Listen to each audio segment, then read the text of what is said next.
This program is brought to you by Emory University. I'm Donna Yarbrough, Director of the Center for Women, and happy Women's History Month to you. Thank you. We're very excited about tonight's talk. I first, right off the bat, want to thank my wonderful, spectacular staff, Chanel Kraft-Tanner and Tiffany Delvalier, they're both right there. Yeah, they're just wonderful. So please thank them for this event when you're leaving. I also wanted to let you know that Women's History Month is not over. So there is another event tomorrow night that I think will be of interest to this crowd. We're doing a documentary film screening of a movie called Goals for Girls, a story of women with balls. And it is about the world of women's football in Argentina, and it's gotten rave reviews, and it's supposed to be a really great story. So I encourage you to come to that. It's on Thursday at 6:30 p.m. in the Jones Room of the Woodruff Library. And you can check our website if you need more information. It is my pleasure to introduce our guest speaker for tonight. When I was doing research to write this introduction, I ran across a wonderful profile of Anita DeFrantz in the Los Angeles Times from 2014, so just a few months ago, that really gives you the highlights, and the article is titled, "How I Made It, Anita L. DeFrantz, President of the LA84 Foundation." So prick up your ears, because I think she may have something to tell us, and we all might learn something about how to make it. Ms. DeFrantz is, according to the LA Times, a champion performer, and you'll see what I mean in just a second as I read some of her accomplishments. She was on rowing teams that won 6 U.S. championships and reached the World Championship finals 4 times. She earned a bronze medal in the 1976 Olympics and a silver medal in the 78 World Rowing Competition. She made the rowing team for the 1980 Olympic Games, but of course did not compete because of the U.S. boycott. And if she doesn't cover it in her talk, you should really ask her a question about that, because she has quite a story to tell about what happened there. All of this happened despite the fact that DeFrantz was raised in Indianapolis, a segregated place her father called the northernmost southern town in the country. And DeFrantz said she'd been an avid swimmer since age 4, but opportunities to compete were limited. A quote from her, "There were no sports allowed for African-American girls in Indianapolis, nothing." Despite this, she continued her sporting career and also was elected to the International Olympic Committee in 1986 and to the IOC's executive board in 1992. In 1997, DeFrantz was the first woman elected vice president of the organization, so yay for being a first. And last year, she was elected again to the IOC board. Since 1987, she's been president of the LA84 Foundation, a charitable organization that runs off of an endowment of surplus funds from the Los Angeles Games, Olympic Games. In the 3 decades since those games, LA84 has donated more than $214 million, it's probably more by now, to more than 1,100 Southern California youth sports programs, and has provided opportunities for more than 3 million children. Quite an accomplishment. So please join me in welcoming Anita DeFrantz to Emory University.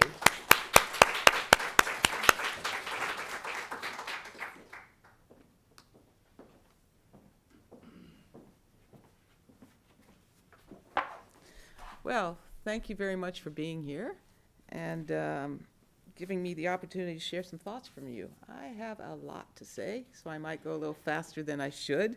But at the end, I'll ask you to do a favor for me. So let's begin. I believe that access to sports is a birthright. Humans are the only species that take part in sport. I've never seen another species set up hurdles and race across the hurdles to see who could get there first. I have seen ants crawl onto twigs, but I've never seen them line up those twigs and race across the puddle. It's an activity that is unique to human beings. Sports is a uniquely human endeavor because we enjoy how sport uses the brain to direct the body through the dimension of time and space, and all sports have that in common. We enjoy talking about competition, we enjoy being in competition, we enjoy, if we're not competing, our communities are bound together by a team or individual who represents us. So sports is very important to the human existence. And now I have to do this again. One of the important things in sports is you have a moment of excellence. Now, I suppose people in this room have taken part in sports. If you have, how many of you have had that one moment where everything has just been exquisite and worked perfectly? Yeah, how about that? How about that? Mine was during a college basketball contest where I now know what it was. I took down a rebound and it was a blind outlet pass, so I, without looking, tossed it to almost the other end of the court because I knew Leslie would be exactly where I'd thrown the ball, and she made a basket. And it was just magical. I didn't think about it, I just did it. And the thing about these moments of excellence is you can build on them. I mean, I am telling you as though it was yesterday, and it was many moons ago that I was in college at Connecticut College, well, in college at all. So sports has the possibility for everyone to have a moment of excellence and build upon that moment of excellence for the rest of their lives.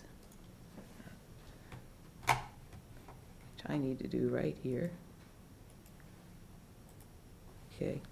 Now, one of the things about sport is that there is this thing called the amateur rule. Now, a lot of people don't realize that the amateur rule initially was designed to keep rich people apart from the working stiffs. And in fact, I knew of a gentleman named Jack Kelly, Senior, who wanted to row at the Henley because that was, other than the Olympic Games, that was the biggest regatta, the Royal Henley Regatta, or Henley Royal Regatta, I have to get that right. And he was denied that opportunity because he was a bricklayer. He wasn't making money in his sport, but because he worked, he was denied that opportunity. His son certainly avenged him by going to the regatta and winning what's called the Diamond Sculls. Of course, his daughter became a movie star and then married a prince and was Princess Grace. So the next generation did a lot about getting over the amateur rules. But one of the things that we have found that's very important, and you'll see up there that even in the Olympic Charter, the word amateur doesn't exist. Amateur exists in this world almost exclusively in the United States, and it's in part because of the NC2A. And as you know, there's some things about that may be changing as the student athletes are saying, wait a minute, why can't we get paid? Which is a very important question to ask. But in the Olympic Games, there's no more amateur rule. There's the eligibility rule, and athletes who compete at the Games have to be eligible under the rules of their sport. Now, since sports is a birthright, I truly believe that everyone must have access to sports. And I get to talk about the place where I've worked for the last 30 years, the LA84 Foundation, which is dedicated to providing youth, working with youth through sports. And we say that we're getting kids life ready through sports because all of life's lessons can be felt through sport. Everything that happens to you in life can happen to you in the field of play, but it's a much safer environment. At the LA84 Foundation, we are the legacy of the 1984 Games, and we received $93 million, 40% of the surplus from those games. The other 60% went to the United States Olympic Committee, and they have an endowment which supports them each year. They get one check a year. But what we do in Southern California is we teach people how to coach, We run programs so children can learn how to swim. We've taught more than, I guess we're about 300,000 kids how to swim, and they learn the other aquatic sports, diving, synchronized swimming, and water polo. And we want to make sure that these kids have a good experience in all of the aquatic sports. We also teach people how to coach, because in this country, typically you're given a clipboard and a whistle and told you're the coach without any other instruction.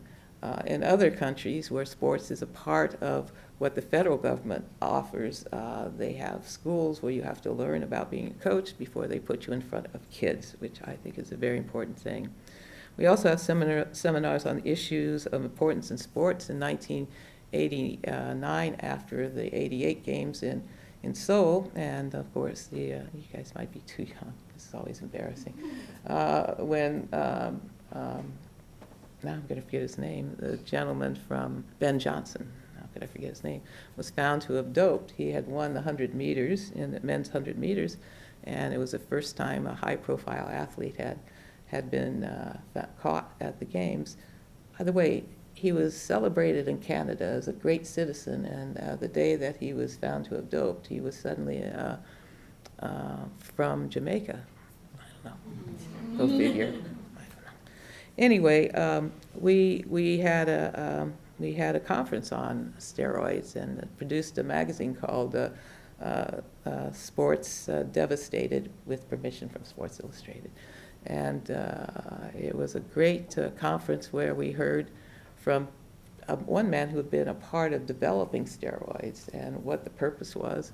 And so we can do that. We can bring together people and talk about issues that are very important to sport. And I'm proud to say that we're in the process of digitizing our entire library, which is the best sports library in, I'll say in the universe, why not? Who's gonna stop me? Of course, we're not digitizing anything that's still under copyright. And I remember when, I guess it was Google was talking about digitizing every book in the world, and I thought, how can they do that? There are copyright rules, and we are abiding by the copyright rules. But soon, you'll be able to see you here in this room, wherever you are. In another year, we'll be able to see our whole collection on the internet, and we're very proud of that. We were the first. I had told my board that having a website is just essential, and this was back in 1992. And so in 1993, we became the first 1% of the first 1% to have a website. I was a little embarrassed when we told them that, but there's so many people with websites now, it was okay to be the first 1% of the first 1%. Okay, I have to use the right. Okay, so the purpose of me being here is to talk about Title IX. Why is Title IX important? Well, I've already told you that access to sports is a birthright. And now I'm going to tell you that you can tell how just a society is by who has access to sport. It's just it follows that if sports should be available for everybody, if a society is keeping out people, that's a bad thing. And unfortunately, the United States of America was ranking very low on the justice rankings for nations, since half the population was de facto excluded from taking part in sport before Title IX. So it wasn't a pretty picture. Title IX of the Education Amendments is only 37 words long. But those 37 words have made a huge difference in the way this nation is run. And there they are. No person in the United States shall, on the basis of sex, be excluded from participation in, be denied the benefits of, or be subjected to discrimination under any education program or activity receiving federal financial assistance. I say so few words for so much. The significant dates for Title IX are its enactment on June 23, 1972. It's interesting. June 23 is the anniversary of the Olympic movement. So it's funny that that date would be parallel like that. Now, it took a while to get the regs adopted, and the regs, there were hearings, about 10,000 proposals were made about the Title IX. And it's interesting because there were very few hearings before the passage. So the legislative history is very meager. So when they go back to look what was intended, there's not much to find, which is good because it's not locked in a box. And it wasn't until 1978 that mandatory compliance was required for all of the universities. So from 72 to 76, that was actually 3 presidents of the United States of America. Nixon signed it in. He had some problems, so Ford took over. And then your own, from this community, Jimmy Carter, was finally in office when the mandatory compliance took place. Names to remember. Too often, the names of women are forgotten in history. It's really horrible. There's a great book that I want to recommend to you. It was first titled The Women's History of the World, and it's by Rosalind Miles. But she retitled it a few years later, Who Cooked the Last Supper? Which is a great title because, you know, if it had been a man, you would know the name. But we don't know who cooked the Last Supper. And that is her point. So I suggest that you take a look at that book. You can get it on Amazon or some other, maybe Barnes & Noble even. But the names you should remember are Bunny Sandler, who was a part-time professor at the University of Maryland, who asked why she was being denied advancement and contacted the Office of Civil Rights in the Education Department. And there she found a sympathetic ear, a gentleman who had been looking for the appropriate case for many years to take because he knew that women in academia were being discriminated against. And my mother was a professor, and I know that she was going through a really hard time trying to get promoted at the University of Indiana in Indianapolis. We call it UEPUE for that reason and others. But so I had firsthand knowledge, not only my being denied access to sport. By the way, I have 3 brothers who are wonderful, and they tried their best to keep me involved. So when we played touch football on the block, I was the quarterback, because you can't touch the quarterback, and I can still do a pretty good spiral, I think. Impressive. But that's the way it was. Now, most people know that Senator Birch Bayh was involved. He's also from Indiana. But most people don't remember that Representative Edith Green from Portland was there. You should remember Patsy Mink, who was really a part of drafting the language.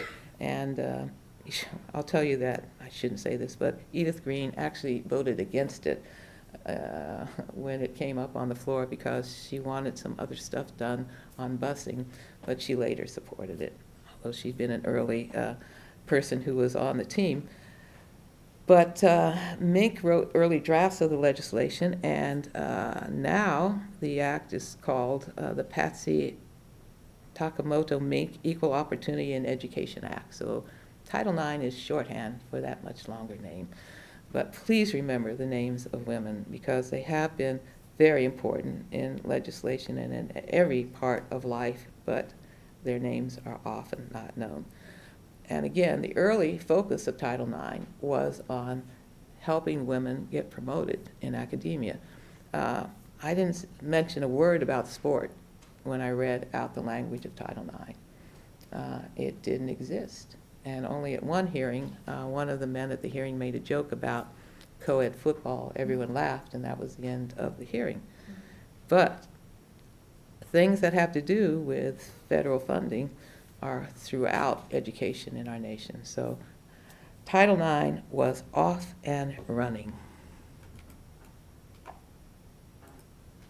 Now, there have been so many guys who belabor or talk about how horrible Title IX is because it's just destroying their opportunities to take part in sport. Well, that's just not true. There have been more opportunities for boys and men as Title IX was enacted.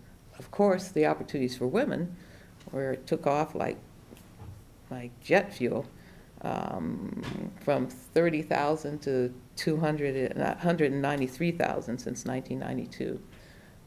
Even with that huge increase at the collegiate level, there still are 60,000 more opportunities for men than there are for women.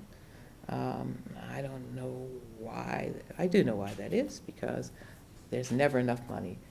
And it's not the fault of the law, which is just those 37 words. It's the fault of the administrators, who have a duty to support all of their students, men and women.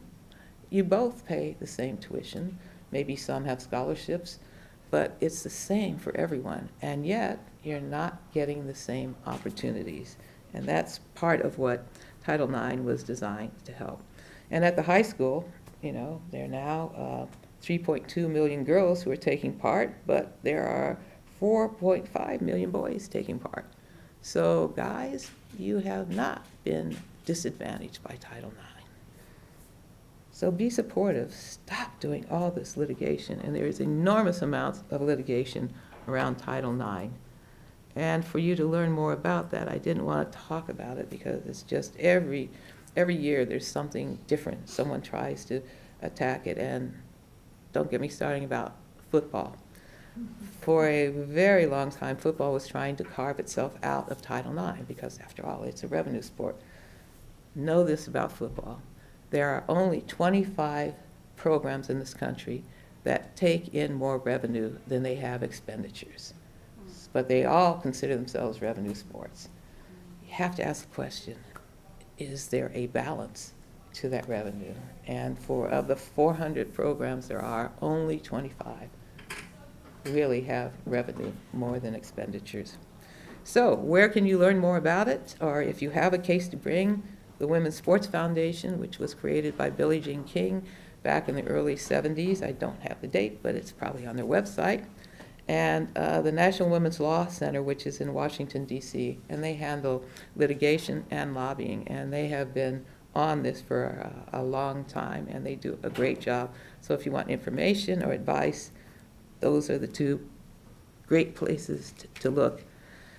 Since the passage of Title IX, there have been already 6 times that cases have gone all the way to the Supreme Court, and that is rare for a piece of legislation to get all the way to the Supreme Court, and I am sure there are more to come. I'm going to speak for a moment about wrestling, because Dennis Hastert was a big-time wrestler, and he was determined to destroy Title IX because he felt that his beloved sport was being damaged by Title IX.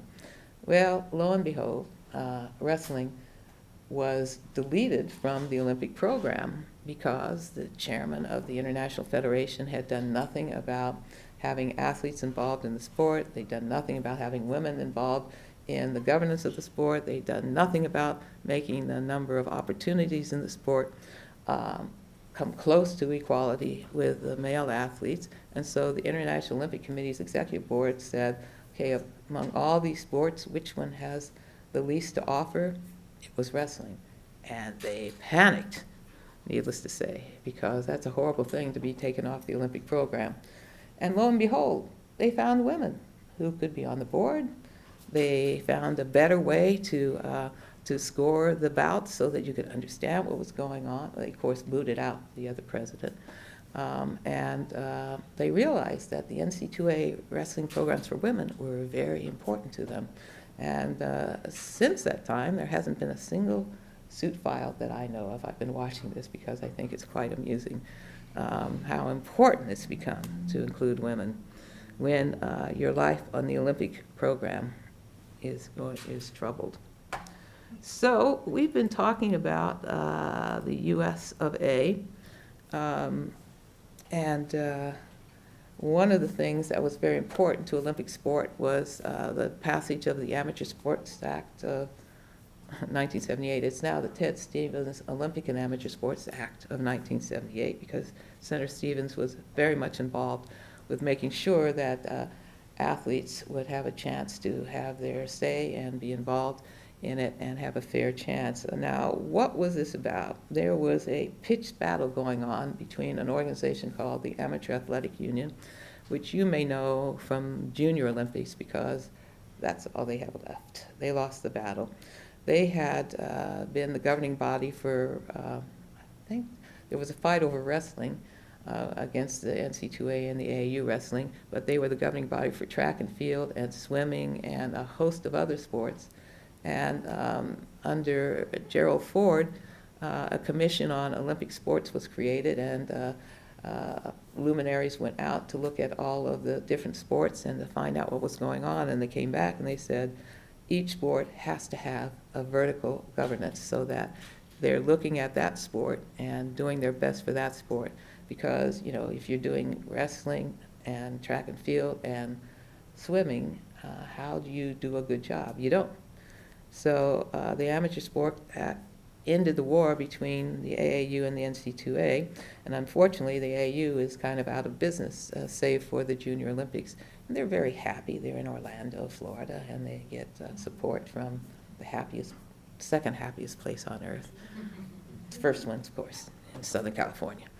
The first, chronologically at least.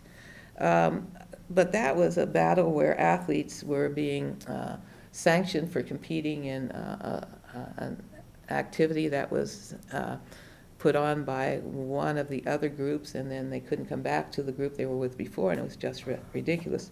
But that was my first time to testify before Congress. I was invited to testify because I'd been elected to what's called the Athletes Advisory Council. There are lots of A's in sport. Athletes Advisory Council. And one of the important questions that was asked was, well, why is it that athletes should have rights? And I thought, what kind of question is that? And I looked at the rest of the panel. I said, okay, I'll answer. It's because they're decision makers.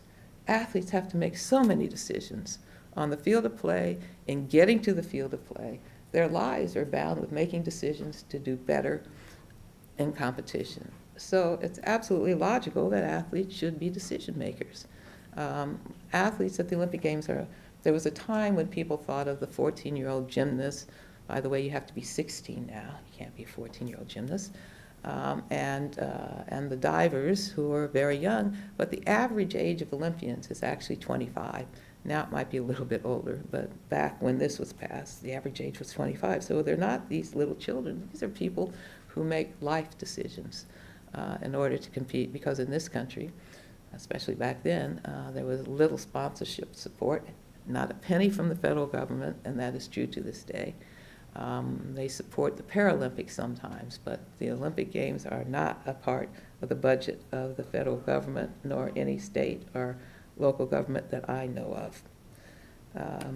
So in the United States, this act helped make the Olympic Committee stronger. It also gave all sorts of rights to the words Olympic and all those things so that they're protected. So the USOC is the only organization that can use it for commercial payments. And so it was very important to have that happen, but that also created lots of litigation. So lawyers like sports. So I want to go on and say, so we have Title IX here to get women involved in sport, but what about the rest of the world? What's happening there? I've already said that in most other countries, the national government is involved with providing sports, and that's true. But how well are they doing that? And no other country has Title IX. We're the only country in the world where specifically it says that you shall not discriminate on the basis of sex. In our case, it was higher education, because we are the one country where sports and education are so closely tied. The rest of the world is not doing as well as we are right now, because our teams are just making all sorts of strides because we have such a strong program at the collegiate level.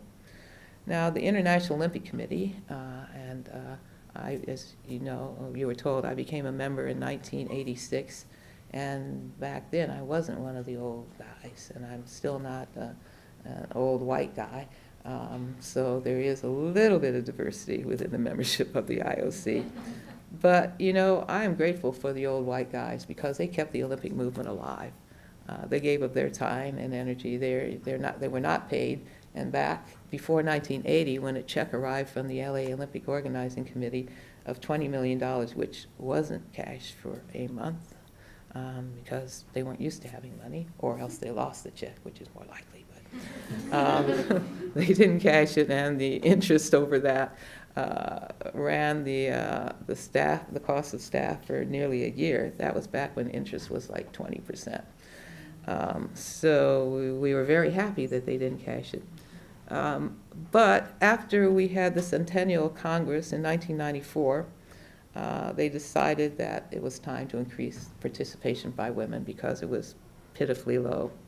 And the president named Juan Antonio Samaranch from Spain, from Barcelona, which is actually Catalan, but that region of Spain, was amazingly the best person for women's promotion.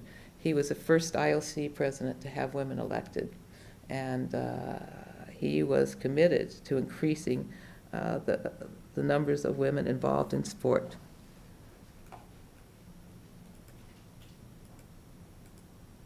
Okay, and since he created a working group on women in sport, and he asked me to chair it, I wanted it to remain a working group because my goal was to work ourselves out of business. And I thought that was very clever. Well, as it turns out, in the Olympic World Commissions have more power. That's what we call our committees. So I eventually had to cave, and it became a commission. But we started our work here in Atlanta. The games in Atlanta were remarkable. It was the first time in the history of the Olympic movement that all of the National Olympic Committees who could come to the games did come to the games. So 197 National Olympic Committees were here. Sadly, there were 26 without any women. And in those 26, only 2 had ever had women on their team. So that became a goal to make sure that those 26 would have women. And in fact, we set out a number of goals, and among them were the decision to have a 2-step, that we would look at the numbers in the governance of the National Olympic Committees and in how many athletes, women athletes, the National Olympic Committees had. We'd look at the governance of the continental organizations. We'd look at the governance of the international sports federations, and we would certainly look at the percentage of athletes at every Olympic Games.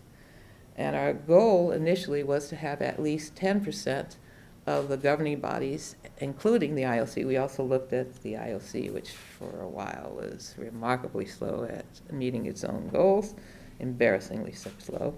But our goal was that by the year 2001, we would have at least 10% of the governing bodies in sports comprised of women, and then by 2005 have 20%. Now, there were some people who said, that's terrible, you're doing quotas, and others people saying, well, that's way too modest, and others saying, oh, there's no way we can ever do that, so that's way too impressive numbers. But over time, the naysayers said it was a good thing to keep track of the numbers to see what the progress was. And although we started here in Atlanta with 26 NOCs without women, for the games in London, the last 3 holdouts, Brunei Darussalam, Qatar, and guess what the other one was? Yes, I heard it, Saudi Arabia, finally had women on their team. So now there is no National Olympic Committee in the world without women Olympians. London was also remarkable because, I'm sure you can't read that very well, but because it was the first time in the history of the Games that all of the sports on the program had events for women. Boxing was the last sport to include women, and a U.S. woman won a gold medal.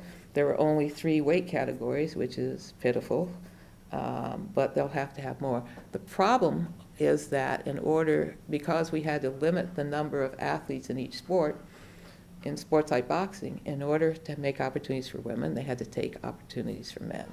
And I said, and? look how many years you've not had opportunities for women. So it's not a bad bargain to change that up. So in the games here in 1996, the percentage of athletes, women athletes, was 34%. And I'm proud to report that in the London Games, the percentage was 44.2%. We did that by working with the international federations and making sure that not only the governing bodies, but the sports program had more opportunities for women. Our goal is to have 50-50 at the games, and we can do that. We should be able to do this in another game or two. For the Olympic Winter Games, I kind of got tricked. I had given up the chairmanship of the commission after 18 years. I figured somebody else should do it. And I forgot to check on the new sports that were put on the program. And again, since there had been slippage in who was in the governance, it seemed logical that for a new sport on the program, men would have 20 positions and women would only have 10. And that happened in practically every one of the new events. Now, why that was logical still escapes my understanding, but that's what happened. So I've made sure that the new sports director knows that I will be watching this time to make sure that there is not just blind faith in allowing certain numbers of athletes and excluding women. But at the Olympic Winter Games in Sochi, we finally had women's ski jumping, which was the last discipline that had no women in it. I don't know why ski jumping. The women are doing crazy things in aerials and bobsled and all these other very challenging sports. And ski jumping was the last bastion, but now it's been closed. We just have to work to let them jump the big hills. My theory is that the problem in ski jumping is that women will jump further because women's bodies are lighter. Sadly, many of the men who ski jump are anorexic, and that's kind of their little secret. They wear those puffy uniforms so they look like the Michelin tire guys, but that's for wind resistance and all that. But there is a terrible tradition in the sport of losing weight so that you can fly better. So women, once they learn the technique, I predict will fly further. And there is a U.S. woman who has done that already a couple of times on the hills in Oslo, Norway, which is kind of the Valhalla of that sport. So it's going to happen, and we'll have to live with it. It happens. As I said, we looked at the IOC itself, and as we saw how many women were elected, and our goal was to have at least 20%. Over time, 37 women have been elected. The first woman was elected in 1981, and her name was Pir-Jo Hagman, although they have Flor Asava up there first. That's not correct. I have to tell them to correct that. Protocol order is very important in the IOC. It determines where you sit, and that helps you if you're from Iraq and Iran. If you are elected at the same time, you will sit next to each other. Doesn't matter. It helps an athlete sit ahead of a president of that same sport because the athlete was elected by its peers before the president of the sport was elected. And it helps in fights with royalty. There are no fights with royalty, but it makes it much easier so there's protocol order, and that's how the IOC has managed to survive all these years. So in 1996, there were 8 women on the IOC. And as of last year, we had 24. So we had made at least 20% of the IOC. The mandatory size of the IOC cannot exceed 115 now. So if you have 24, you've got over 20%. So now we need to move further, and I'm certain that we will.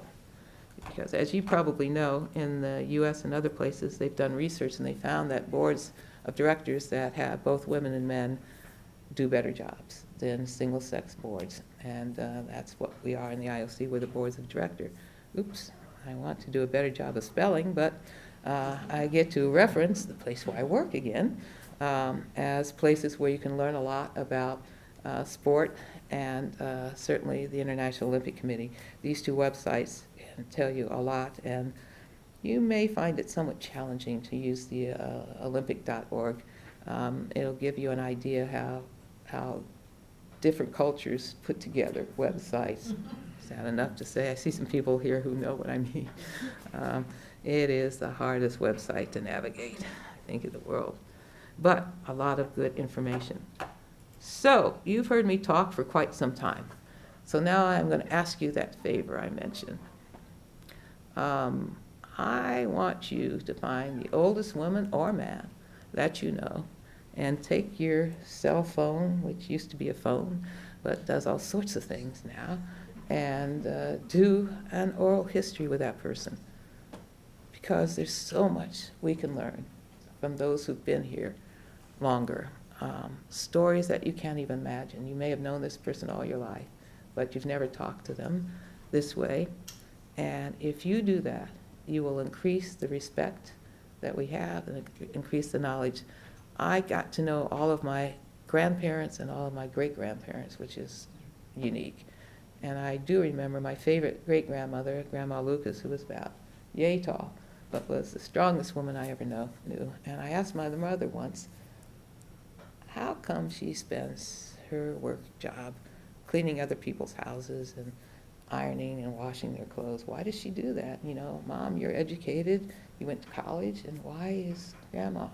So my very wise and evolved mother said to me, why don't you ask her? So I'm 8 years old, and it was fine to ask my mother that, but it was a different matter to ask my grandmother. So I finally got the courage to ask her. And she said, you know, sweetheart, things were different. I only got to go to 4th grade. I wanted to be a nurse because I wanted to help people. But you can do whatever you want. And so those words, I could do whatever I want. I didn't take it too far, but I took it with me as a talisman, knowing that my great-grandmother believed in me, that I could do what I wanted. So I urge you to learn from the people who've been here for a very, very long time. And the other reason is, I know there's been a lot of talk about this next phrase I'm going to use. I believe I heard it first in church. I do know that I read it in June Jordan's poetry, and certainly we all know that Alice Walker used it. And recently, President Obama used it. But I have long believed that a good idea belongs to everybody, so everyone can use it. And the idea that we have to believe in, I think, is that we are the ones we've been waiting for. We cannot wait for others to do the job that needs to be done. We know what it is, so it's our obligation to make sure that the job gets done. We are the ones we've been waiting for. I thank you very much for your attention.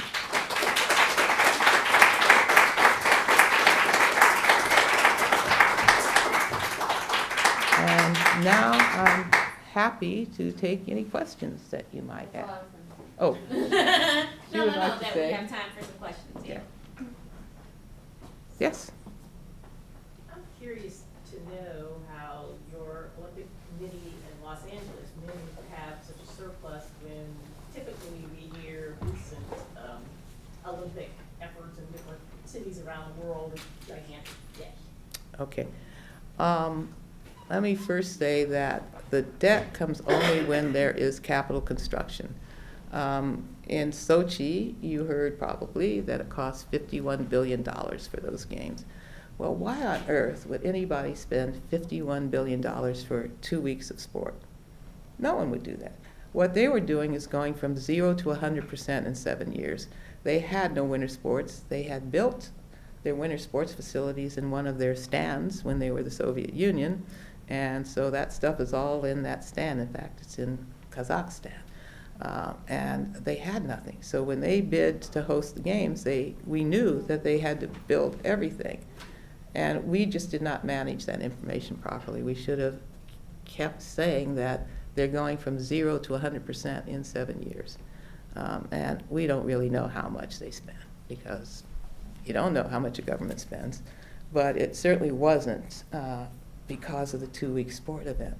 And I know it's going to be hard to believe, but they had a $50 million surplus, which is modest when you spend $50 billion, but that's the surplus that the accountants at the IOC acknowledge and accept. And by the way, the IOC puts the money back into sport. 10 million of that 50 million could have been kept by the IOC, but instead we put it back and asked that it go to winter sports or whatever sports in Russia, because we're like that. We want the National Olympic Committees to do better. How did Los Angeles do it? We didn't build anything. We had existing facilities, and in the case of the swim stadium, McDonald's built that, the Velodrome, 7-Eleven, and they were both on campuses.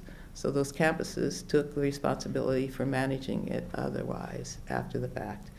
We did build a shooting facility in an area that unfortunately was known for killings by shootings, and that has kind of fallen apart now.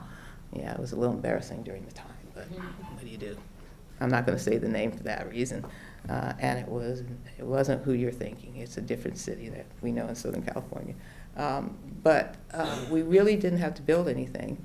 And it was the first time, and this was the genius of Peter Ueberroth, that the corporations who were sponsors, the concept of exclusivity was used.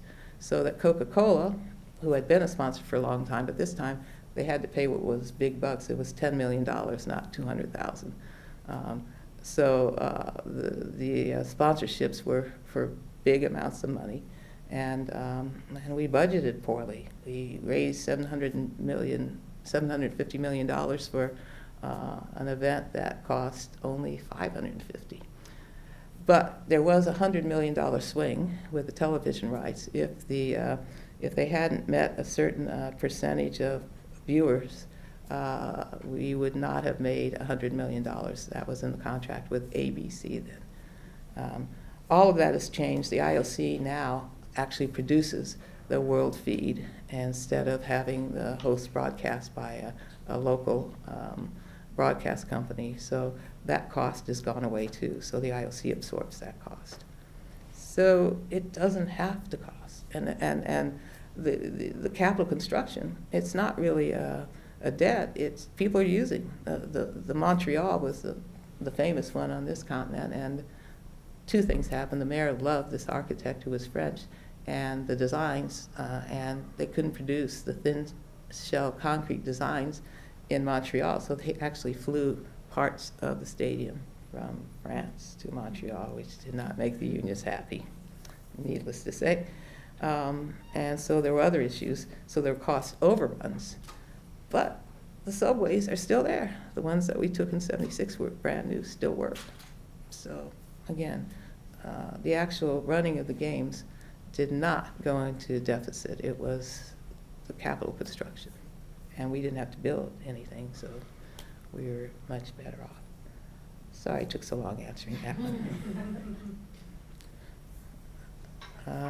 We'll go here and then here. Okay. I enjoyed your presentation and appreciate your perseverance and leadership, many years work, it sounds like. I actually have a best friend and classmate that was probably the first young woman to go to college on a tennis scholarship back in 1972. So she really made history, and I'm going to give a story quarter and get after her. Thank you.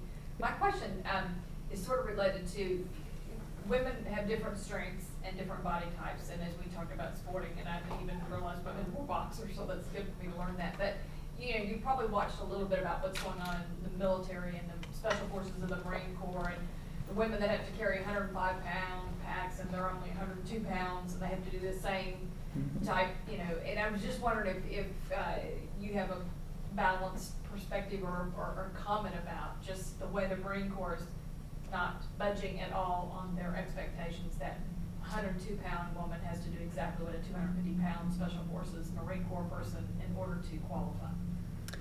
Well, I can tell you that when I was fully fit, I was stronger than the average man. I could lift more, I could do more work, and when we would go When I was training in Philadelphia at Vesper Boat Club, I was training while I was in law school at Penn, so we'd go into the weight room, and the guys didn't want to work out with us because we were lifting more weights and pushing more iron than they were.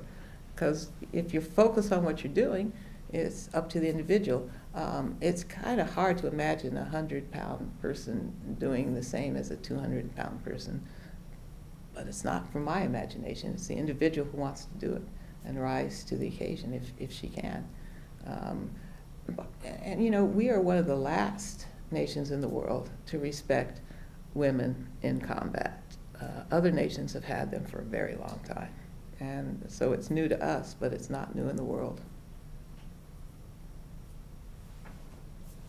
I thank you for being here. I just wanted to point out that, you know, in Atlanta, we followed the LA model and tried to build as little as possible. And most of what we did build continuous improvements to Georgia State, Georgia Tech, Atlanta University, and so forth. Mm-hmm. It was a brilliant Yeah, model. the real difference here was that, and I don't want to jam anybody up, but because there weren't other funds early on, they kind of went early into the television contract and left a lot of money on the table.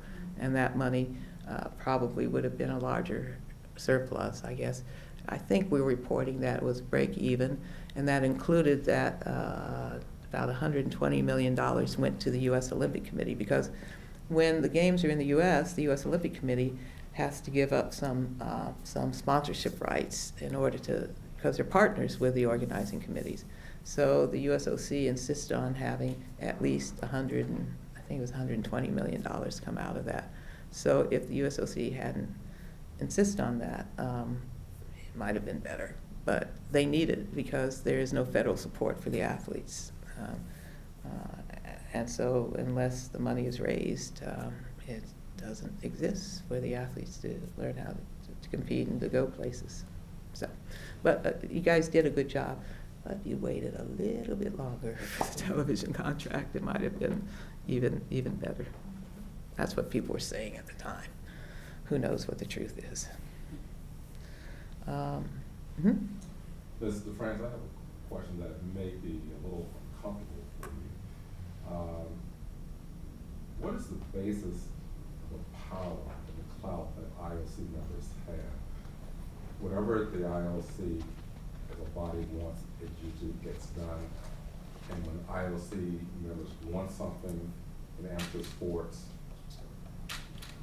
people, when they ask, when you ask them to jump, they ask how high. What is the basis of that power? Well, I can answer that so many ways. One way would be to say, well, we're the experts. We know what's important to happen for the Olympic movement because that's what we do and that's our responsibility. We say, we make an oath, swear an oath to be loyal to the Olympic movement in front of all our peers. It's a very interesting ceremony. Another answer would be that was then, but this is now. Atlanta was won the games during the time where bidding was a whole different world. And the visits to the bidding cities were very important, and that's where you get the idea that whatever an IOC member wants, even if it's to have you jump, people would do it because they wanted to make sure that IOC member voted for them. And there certainly was no way to ensure a vote because the voting is by secret ballot, which it has to be in order that IOC members are not savaged in their own countries when they go back. It has to be secret ballot. And by the way, the Red Cross keeps its minutes secret for 50 years. We keep them secret for only 15. But it's no longer that. We're working with bidding cities this time. There's another thing you can look at on the website is the 2020 or 20 plus 20. I forget what they're called. We work Agenda 2020. Yeah, thank you very much. And we're doing things differently. We're working with the bid cities. It's an invitation instead of here's the list of things you have to have.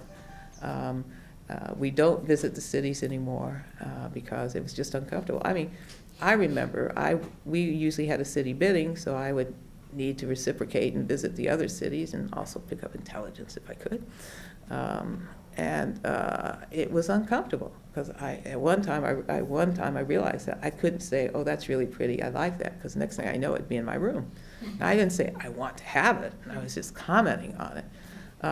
And so there can be a lot of confusion when people are doing their best to get your vote and they don't know how, because how can you meet somebody and become best friends? That rarely happens in life. So how on earth are you going to become best friends with 115 people in order to get their vote? So it was this bizarre situation that was created. It happened because an IOC member in 1985 said, excuse me, I've been asked to come and visit the cities. Is that okay? He asked at the session. We call our annual meeting. By the way, we meet once a year. We're not like Congress. We only meet once a year. Actually, they kind of meet once a year now, don't they? Come to think of it. So he asked, can I go? And the president said, well, why not? And so in '86, there happened to be 6 cities vying for the Olympic Games and 7 cities vying for the Olympic Winter Games. And in 2 cases, a country had both. So this was just a mass hysteria trying to get votes, and it was the worst of all cases. And I was elected at the end of the session. You're elected at the end of the session because the moment you become an IOC member, you have all the rights. But I didn't know any of the information about any of the cities, so I had to be elected after the voting was done. And some of my colleagues said, oh, you missed a big birthday. I said, what? I know when my birthday is. They said, no, all these things were showered on us. We didn't want them, but they kept giving us stuff. And it became ridiculous. So we just stopped it in 1998, I think we stopped it, because we learned about bad corruption in Salt Lake City. Their biggest corruption was they kept records of everything. If they had not kept records, perhaps they wouldn't have been busted. But the sad thing, now that I've said that, the truth of the matter is that the previous bidding, Toronto had kept a record of the IOC members who had abused their privilege as an IOC member, but they wouldn't release the names because they said they were afraid of these volunteers being sued. Which I thought was nonsense. And it turned out that they were the same people who had abused their privileges all along, even with Atlanta and then with Salt Lake City. And they were booted out. Not that we had any legal basis, but they had embarrassed. The basis was they had embarrassed the Olympic movement.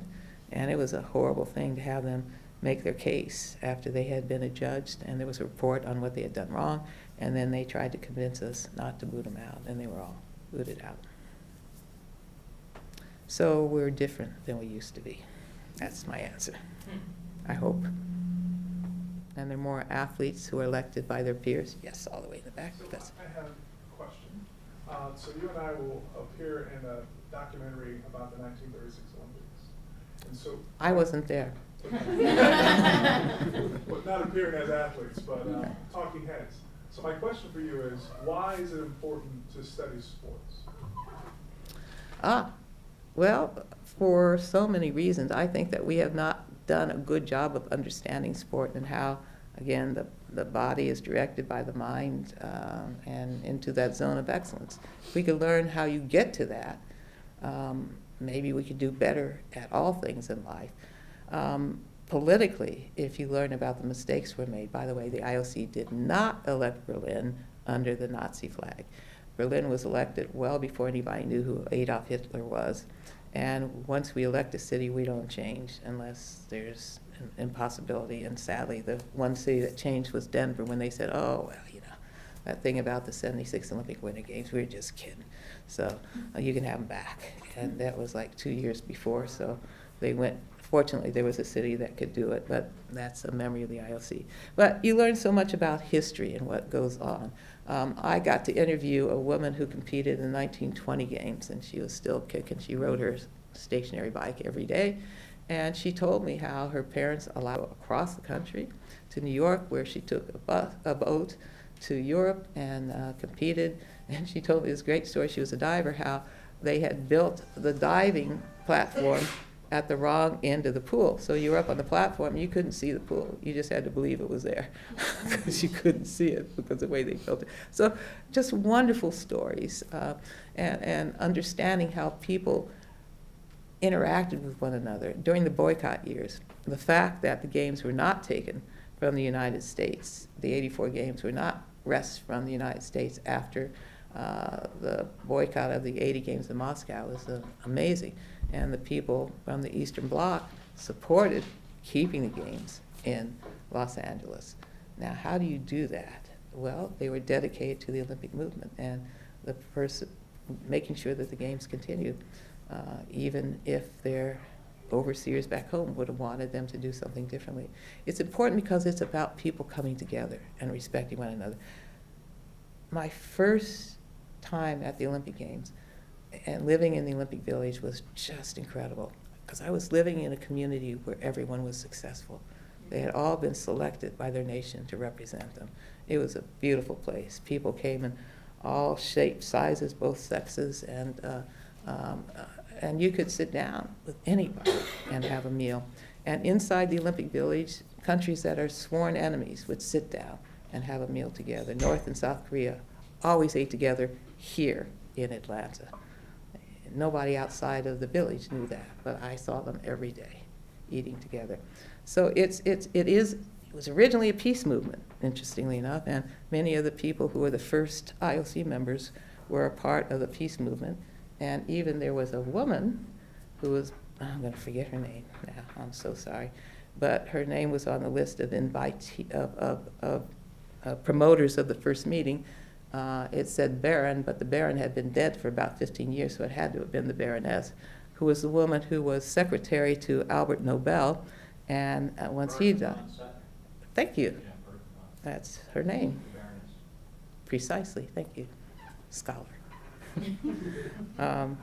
And she was Albert Nobel's secretary, and she set up the Nobel Peace Prizes.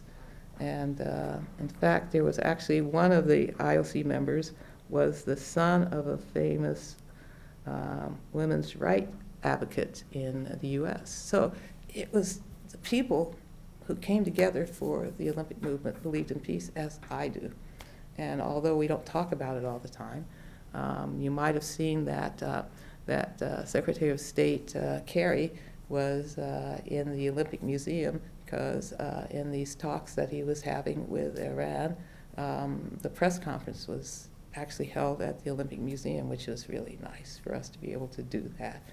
And so I could go on. There are lots of reasons. And sport starts at the local level and goes all the way to the world level and back. We have time for one more question. Mm-hmm. Y'all hungry? Yeah, and I see my nephew back there, who is a Morehouse man. Nephew. Welcome. But we did want to thank Ms. DeFrantz so much.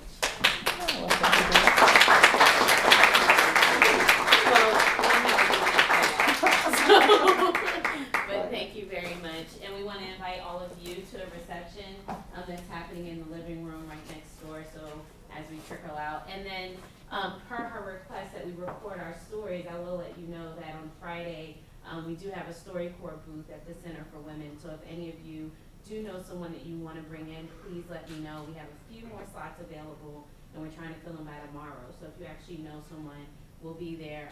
And they're hour-long slots from 9 to 5, so they'll be there all day. So please let me know, and thank you again very much. My pleasure. Thank you.